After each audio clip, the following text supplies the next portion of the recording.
जय भीम नमोदय साथियों। मैं जयप्रकाश बौद्ध। आप देख रहे हैं बहुजन सम्राट टीवी। 23 सितंबर।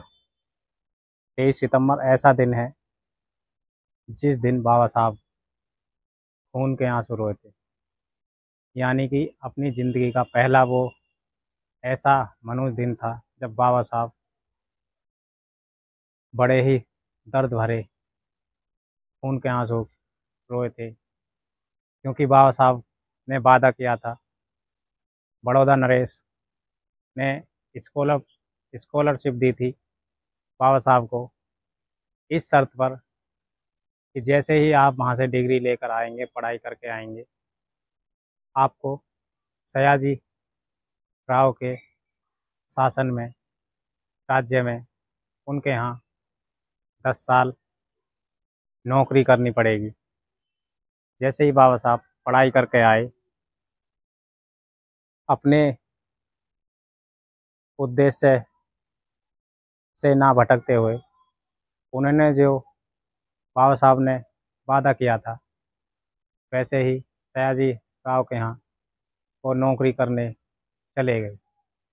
लेकिन बाबा साहब जब नौकरी कर रहे थे, तब उनके साथ बहुत ही निंदनीय घटना प्रतिदिन होती रही, क्योंकि बाबा साहब को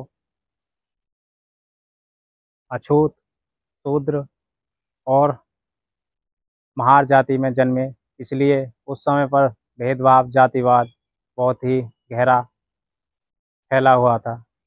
उनके साथ रोज ही जातिवाद भरी गालियाँ दी जाती और छुआछूत जैसा व्यवहार किया जाता। एक दिन जब बाबा साहब पर ना बीती, ना सहन हुई, उन्होंने नौकरी छोड़ दी। और नौकरी छोड़ने के बाद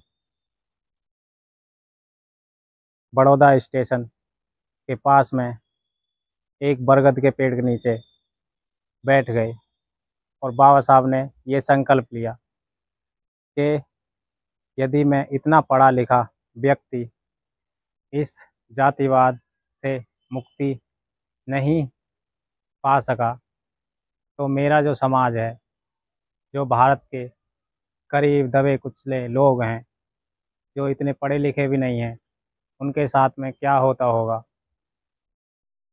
तो बाबा साहब ने संकल्प लिया कि जब तक मैं अपने देश से जातिवाद और जो मेरे दबे कुचले भाई हैं, उनको इस स्थिति से ना ऊपर लेके आऊं, तो मेरा जीना बेकार है और मैं जब तक सांस नहीं लूँगा।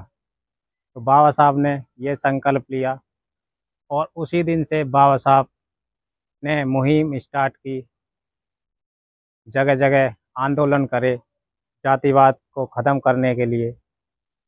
और बाबा साहब ने सभाएं की, बड़ी बड़ी सभाएं की, और उनका आंदोलन एक लय पकड़ता चलता रहा। आगे चल के बड़ा आंदोलन बन गया।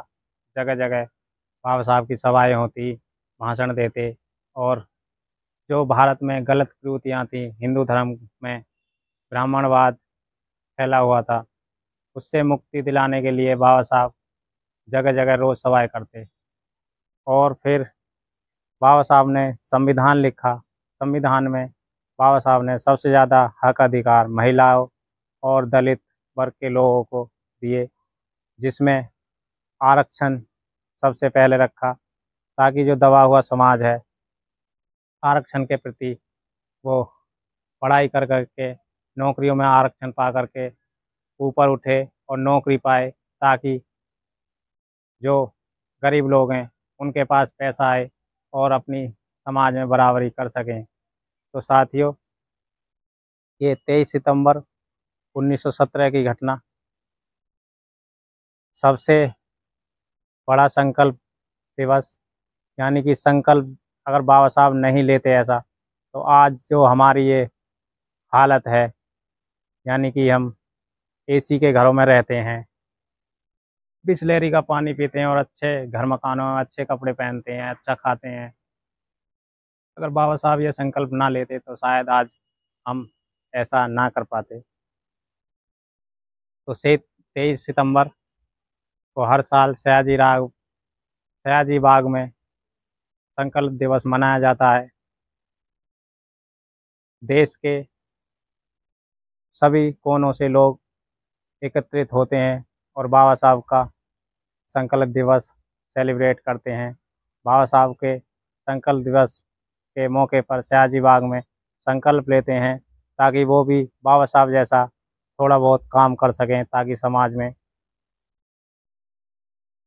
कुछ अच्छाई और बुराई को अच्छाई को स्थापित करके बुराई को ख़त्म कर सकें। तो साथियों, मैं जयप्रकाश बहुत, आप देख रहे हैं भोजन सम्राट टीवी।